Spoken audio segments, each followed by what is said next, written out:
2019లో YCP అధికారంలో ఉంది. అప్పుడు నన్ను వైసీపీకి రమ్మన్నారు. ఇక్కడ జనసేన ఓడిపోయింది. నేను పోటీ చేశాను అమలాపురం నియోజకవర్గాన్ని నుంచి. 45,000 పైచీలు కోట్లు వచ్చాయి. సో నాకు ఉన్నటువంటి ఫేమ్కి వెళ్ళిపోవచ్చు నేను వైసీపీలో. ఏదో ఒకటి ఇస్తారు, లేకపోతే అధికారం అనుభవించవచ్చు. మరి వెళ్ళలేదుగా. నేను ఎప్పుడు వెళ్ళాను? నాకు అవమానం జరిగిన తర్వాత, ఘోరమైన అవమానం జరిగిన తర్వాత, నా కష్టానికి ఫలితం లేదు. నేను పడ్డ కష్టం బూడిదలో పోసిన పన్నీర్లాగా నా కష్టానికి కనీస గౌరవం లేదు. కనీస గౌరవం ఉంటే ఆ రోజు నేను ఉందని కదా పార్టీలో. ఆ గౌరవం దక్కక రాజకీయ నాయకుడిని కాబట్టి వెళ్లాల్సి వచ్చింది. ప్రస్తుతానికైతే ప్రస్తుత రాజకీయాలు, ఆంధ్రప్రదేశ్ రాజకీయాలు చూస్తుంటే నిరాశ, నిస్పృహలు, కులం, ధనం ఇలా విడిపోయింది సమాజం.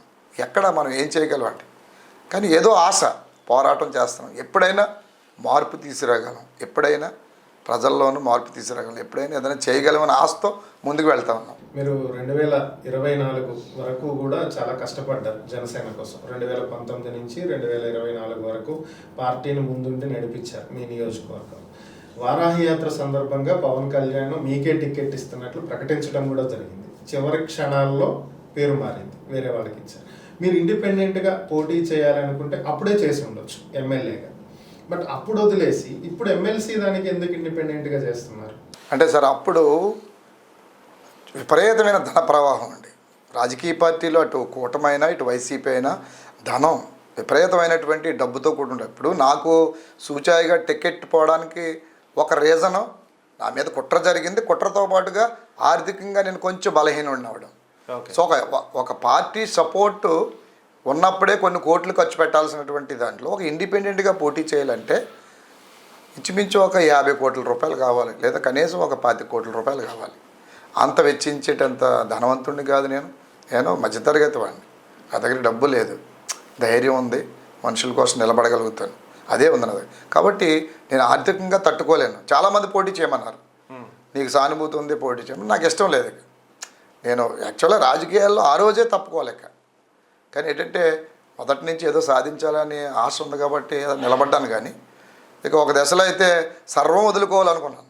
సర్వం అంటే ఆ జీవితాన్ని కూడా వదులుకోవాలనుకున్నాను. నాకు జరిగిన అవమానానికి, నాకు జరిగిన నష్టానికి ఇక అసలు బ్రతకడం కూడా అనవసరమేమో ఈ దేశంలో, ఈ రాష్ట్రంలో మనలాంటి వాళ్ళు, మంచివాళ్ళు, నైతిక నిలబడ్డ వాళ్ళు సాధించలేమో అని బాధ కూడా అనిపించింది. కానీ మళ్ళా రాజకీయ నాయకుడిగా సహజంగా ధైర్యం తెచ్చుకోవాలి. ప్రజలకు ముందుండి నడిపించాల్సినటువంటి నాయకత్వమే ధైర్యం కోల్పోతే అని చెప్పేసి కోల్పోకూడదని నిలబడ్డాను. నేను ఇండిపెండెంట్గా పోటీ చేసే అంత ఆర్థిక బలం లేదు, నాకు ఇష్టం లేక మానేసాను. నేను అప్పటికి బాధలో కూడా ఉన్నాను, నేను ఇంకా తేరుకోలేదు. సరే, ఇప్పుడు ఏంటంటే గ్రాడ్యుయేట్స్, చదువుకున్నవారు, వారికి తెలుసు సమస్యలు. ఉద్యోగ వ్యవస్థ ఉందా, ఉపాధి కల్పన ఉందా, మన రాష్ట్రంలో పరిశ్రమలు వచ్చే అవకాశం ఉందా, కనీసం ఏమీ లేదు. నిరాశ నిస్పృహల మధ్య ఉన్నారు యువత. వారికి అండగా నిలబడాలి.